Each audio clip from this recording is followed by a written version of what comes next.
Olá, gente, tudo bom com vocês? Hoje vamos dar continuidade, né, sobre o conteúdo de África, muito importante para quem vai fazer o IFCE, né, a galera do nono ano. E aí, gente, vamos falar um pouco sobre o neocolonialismo africano, né? Vamos ver aqui as características gerais.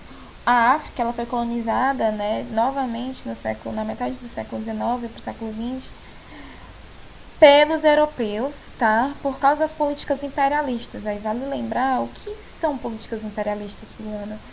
São, né, políticas, né, no qual os países eles têm a principal característica de expandir e conquistar territórios, tá? Então, né, a Europa ela estava passando por um processo de industrialização e se a gente relembrar, né, o nosso conteúdo anterior, a Europa ela é um continente pequeno, ela é um continente, como eu posso dizer, ela é um continente que não tem tantos recursos naturais, né, para servir de matéria-prima lá na Revolução Industrial. Então ele estava em busca de matéria-prima. E aí diversas reuniões que os países, né, imperialistas tiveram, como esses aqui, a Bélgica, principalmente a Bélgica, ela começou com o rei Leopoldo II, tá? Há essa tentativa de conquista do território africano, tá? E aí eles fizeram a partilha do território, né? A partilha da África que aconteceu em 1884 para 85. Então eles dividiram o território africano, né, a fim de buscar matérias-primas. E aí essas reuniões ficaram conhecidas como Conferências de Berlim, tá? E aí eles repartiram o território e fizeram fronteiras artificiais. Essas fronteiras, né, eles fizeram para garantir os interesses europeus, tá? Sempre. Etnias que viviam aqui, né, elas começaram a dividir o mesmo território. Já existiam conflitos étnicos presentes no território africano e se tornou mais, né, se acentuou mais por causa dessas fronteiras artificiais. As próprias nações imperialistas colocavam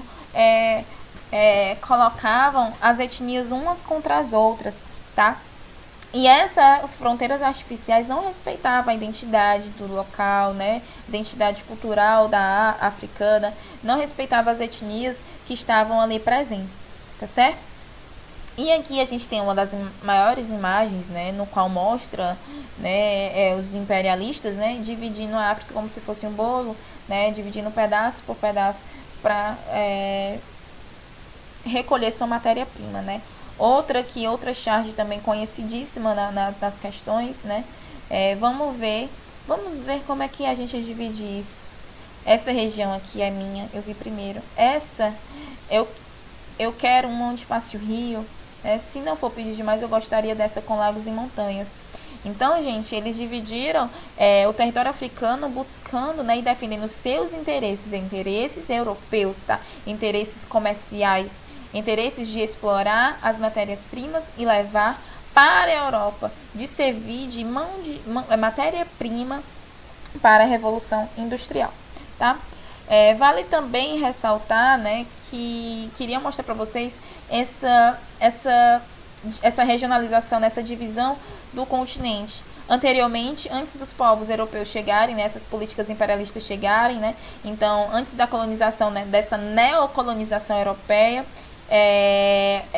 se a gente perceber, existe uma grande diversidade étnica, né, essa organização social na África. Quando acontece a partilha do continente 85, que divide as fronteiras, né, fronteiras artificiais, fronteiras arbitrárias, né, e cada potência tendo domínio de um território.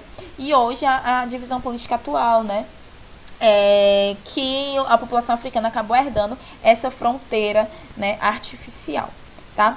Vale ressaltar, né, que o continente africano ele teve dois processos de colonização.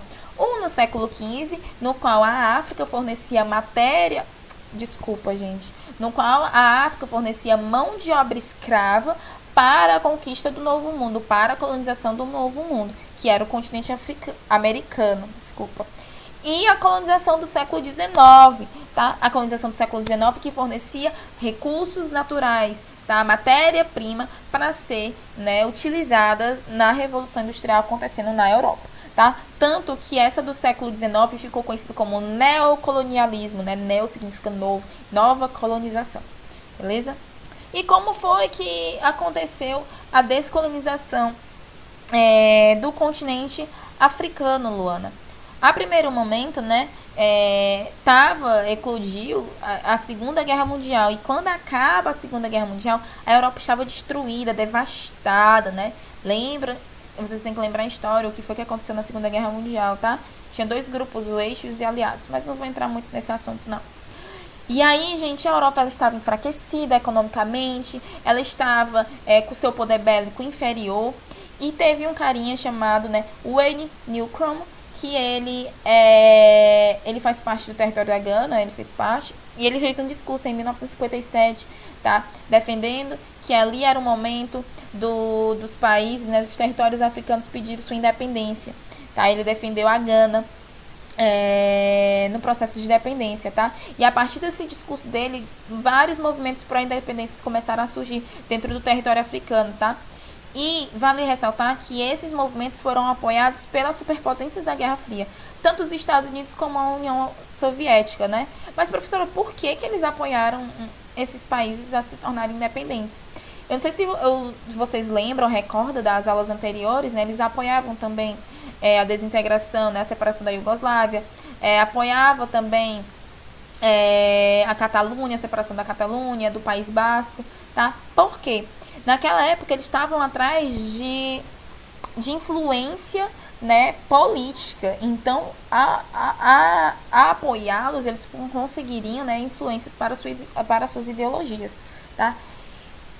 E aí alguns países, como França e Portugal, não aceitaram essa independência, tá? Vale ressaltar também que esses dois países eles tinham os maiores territórios dentro do continente africano. E a partir daí começou conflitos civis, tá? Que a gente vai ver mais à frente. Conflitos civis alguns conseguiram de forma pacífica, mas outros passaram décadas para se conseguir se tornar independente, tá? E aí acabou, né, quando esse processo de descolonização ela vem cessando, né, ao passar dos anos, as fronteiras coloniais permaneceram mantidas, os idiomas dos colonizadores acabaram permanecendo mantidos também, tá? E aí o que foi que aconteceu, né, como consequência para os efeitos do neocolonialismo? O primeiro deles é os problemas econômicos, porque a África, né, ela era totalmente dependente da economia europeia. E quando ela perde seu processo de dependência, ela acaba não tendo como suprir as necessidades econômicas do país, né?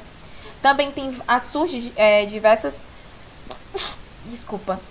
diversas guerrilhas internas, né, conflitos étnicos internos também por território, por causa dessa grande diversidade étnica existente do continente africano. Tá certo? Então por hoje é só. Espero que vocês tenham entendido e até o próximo vídeo. Tchau, tchau.